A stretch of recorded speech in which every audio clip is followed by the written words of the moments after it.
방 안은 누가 손으로 공기를 움켜쥔 것처럼 적막했다.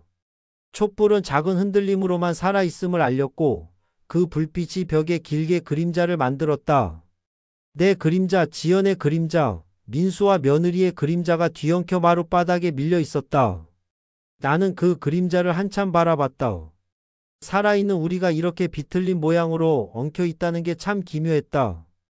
나는 천천히 지연의 손에서 내 손을 빼냈다. 그리고 한 걸음 또 한 걸음 앞으로 걸어 나갔다. 내 걸음은 천천히 흔들렸고 발목에서 작은 통증이 올라왔지만 멈추고 싶지 않았다. 지금 이 방에서 멈추면 또다시 누군가의 말에 흔들릴 것 같았다. 민수는 바닥에 무릎을 꿇은 채 울음을 삼키고 있었다. 그 떨림이 바닥을 통해 내 발목으로 전해졌다. 나를 향해 가까워지는 그 작은 떨림이 왜 이토록 크게 느껴지는지. 그건 아마 내가 마지막으로 아들에게 기대고 싶었던 마음 때문일 것이다. 나는 그의 앞에 섰다. 민수는 고개를 들 용기가 없어 보였다. 그의 어깨는 부서질 듯 흔들렸고 손등엔 바닥 먼지가 묻어 있었다.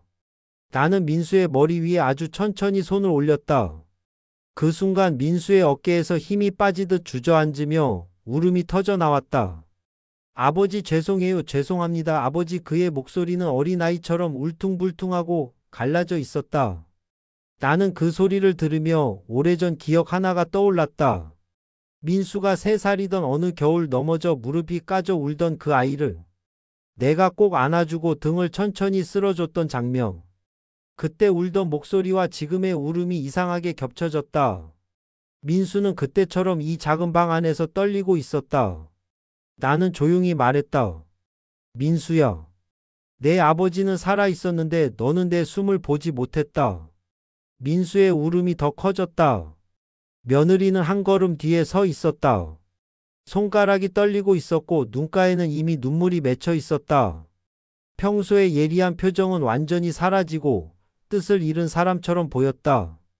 그녀는 조용히 말했다. 아버님 죄송합니다. 제가 너무 욕심을 부렸어요.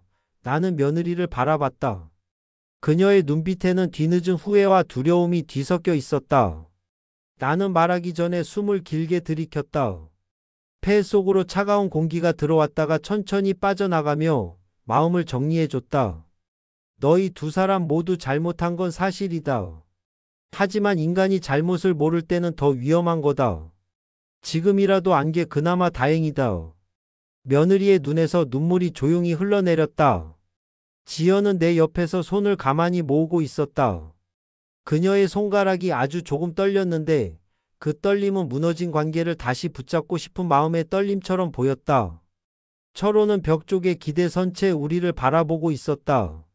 눈빛이 깊었고 얼굴에는 오래된 친구만이 보여줄 수 있는 안도와 슬픔이 섞여 있었다. 나는 모든 사람을 바라본 뒤 아주 천천히 말했다. 이제 됐다. 이 방에서 나는 다시 태어났다. 말이 떨어지자 오래 묵은 공기가 흔들리듯 풀렸다. 촛불도 아주 작게 흔들렸다. 나는 영정사진 앞으로 걸어가 그 틀을 2손으로 감쌌다. 내 얼굴을 담은 사진. 그 사진 속에 나는 생각보다 더 고요했고 더 지친 모습을 하고 있었다. 나는 그 사진을 바라보며 마음속으로 말했다. 그래, 내 아버지가 여기 있다. 살아있다. 그리고 영정사진을 내려놓고 방을 천천히 걸어 나왔다. 복도엔 은은한 햇빛이 번지고 있었다. 문틈으로 들어온 햇빛이 먼지와 함께 부드럽게 흩어져 공기 속을 떠다녔다. 나는 그 빛을 바라보며 아주 조용히 한숨을 내쉬었다. 몸 안에 있던 무거운 것들이 조금씩 빠져나가는 느낌이었다. 장례식처럼 꾸며놓은 방을 벗어나니 바깥 공기는 훨씬 더 따뜻했다. 나는 문 밖에서 천천히 서 있었다. 하루가 끝나가는 듯한 고요함. 하지만 내 마음은 오히려 시작점으로 돌아온 것처럼 느껴졌다. 며칠이 지나자 민수와 며느리가 다시 찾아왔다. 이번엔 문 앞에서 조용히 서 있었다. 문을 열자 민수는 깊게 고개를 숙였다. 아버지, 이제 상속 이야기는 안 하겠습니다. 저희는 그냥 아버지를 보러 왔습니다. 그 말은 변명도 아니었고 꾸며낸 말도 아니었다. 목소리의 떨림 속에 진짜 후회가 스며 있었다. 며느리도 눈을 내리깔며 말했다. 저 정말 죄송했습니다. 저희가 잘못했습니다. 나는 두 사람의 표정을 한참 바라보았다. 완전히 용서되는 얼굴은 아니었다. 상처는 쉽게 없어지지 않는다. 하지만 내 인생을 더 상처로 채우고 싶지도 않았다. 나는 조용히 말했다. 그래. 다시 해봐라. 사람은 언제든 다시 시작할 수 있으니까. 민수가 고개를 끄덕였고 며느리는 눈물을 닦았다. 문을 닫고 돌아서는데 거실로 햇빛이 깊게 들어왔다. 그 빛이 방 안 공기를 환하게 채웠다. 나는 의자에 앉아 조용히 창문을 바라보았다. 창문 밖엔 바람이 느리게 흔들리며 나뭇가지를 살짝 스쳤다. 그 소리가 오래된 마음을 부드럽게 어루만지는 것 같았다. 나는 속으로 말했다. 75 아직 끝이 아니구나. 그리고 천천히 입가에 미소가 올라왔다. 아주 작은 미소였다. 그러나 그 미소는 새로 시작할 사람의 미소였다. 나는 다시 살아가기로 했다. 한번 죽어본 사람처럼, 아니, 죽은 척하며 다시 태어난 사람처럼. 남은 인생만큼은 나답게 내 마음의 숨을 들으며. 방 안은 누가 손으로 공기를 움켜쥔 것처럼 적막했다. 촛불은 작은 흔들림으로만 살아있음을 알렸고 그 불빛이 벽에 길게 그림자를 만들었다. 내 그림자, 지연의 그림자, 민수와 며느리의 그림자가 뒤엉켜 마룻바닥에 밀려 있었다. 나는 그 그림자를 한참 바라봤다.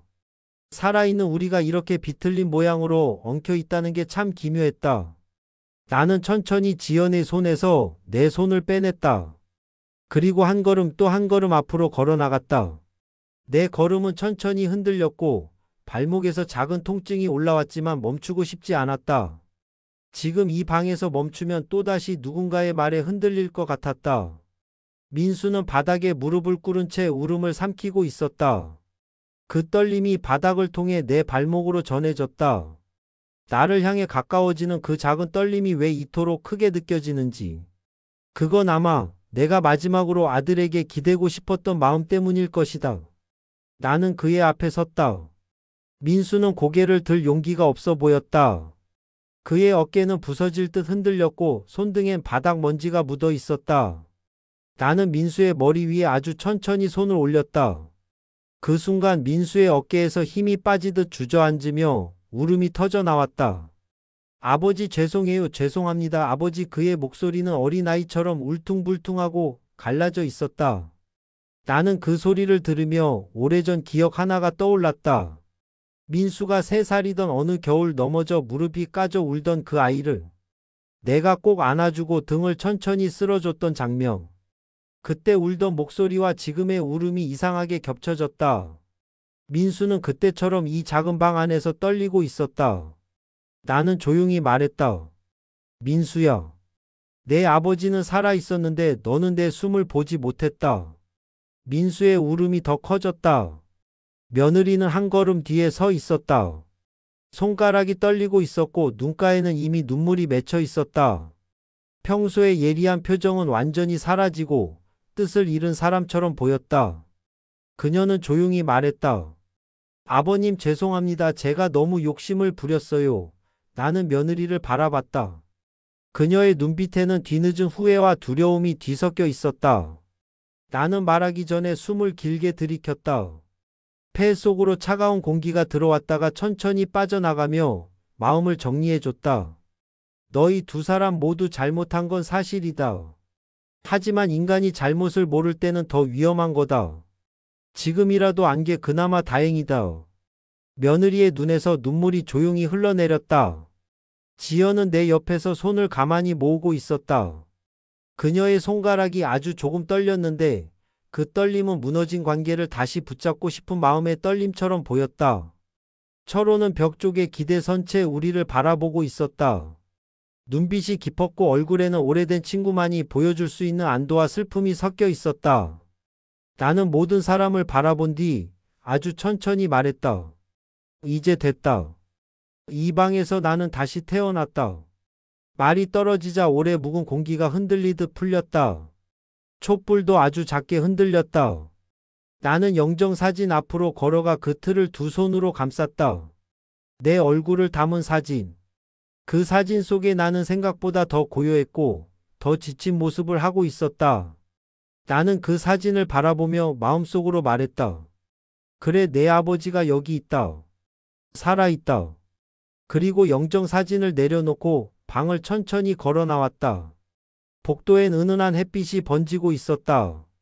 문틈으로 들어온 햇빛이 먼지와 함께 부드럽게 흩어져 공기 속을 떠다녔다. 나는 그 빛을 바라보며 아주 조용히 한숨을 내쉬었다. 몸 안에 있던 무거운 것들이 조금씩 빠져나가는 느낌이었다. 장례식처럼 꾸며놓은 방을 벗어나니 바깥 공기는 훨씬 더 따뜻했다. 나는 문 밖에서 천천히 서 있었다. 하루가 끝나가는 듯한 고요함. 하지만 내 마음은 오히려 시작점으로 돌아온 것처럼 느껴졌다. 며칠이 지나자 민수와 며느리가 다시 찾아왔다. 이번엔 문 앞에서 조용히 서 있었다. 문을 열자 민수는 깊게 고개를 숙였다. 아버지, 이제 상속 이야기는 안 하겠습니다. 저희는 그냥 아버지를 보러 왔습니다. 그 말은 변명도 아니었고 꾸며낸 말도 아니었다. 목소리의 떨림 속에 진짜 후회가 스며 있었다. 며느리도 눈을 내리깔며 말했다. 저 정말 죄송했습니다. 저희가 잘못했습니다. 나는 두 사람의 표정을 한참 바라보았다. 완전히 용서되는 얼굴은 아니었다. 상처는 쉽게 없어지지 않는다. 하지만 내 인생을 더 상처로 채우고 싶지도 않았다. 나는 조용히 말했다. 그래. 다시 해봐라. 사람은 언제든 다시 시작할 수 있으니까. 민수가 고개를 끄덕였고 며느리는 눈물을 닦았다. 문을 닫고 돌아서는데 거실로 햇빛이 깊게 들어왔다. 그 빛이 방 안 공기를 환하게 채웠다. 나는 의자에 앉아 조용히 창문을 바라보았다. 창문 밖엔 바람이 느리게 흔들리며 나뭇가지를 살짝 스쳤다. 그 소리가 오래된 마음을 부드럽게 어루만지는 것 같았다. 나는 속으로 말했다. 75 아직 끝이 아니구나. 그리고 천천히 입가에 미소가 올라왔다. 아주 작은 미소였다. 그러나 그 미소는 새로 시작할 사람의 미소였다. 나는 다시 살아가기로 했다. 한번 죽어본 사람처럼, 아니, 죽은 척하며 다시 태어난 사람처럼. 남은 인생만큼은 나답게 내 마음의 숨을 들으며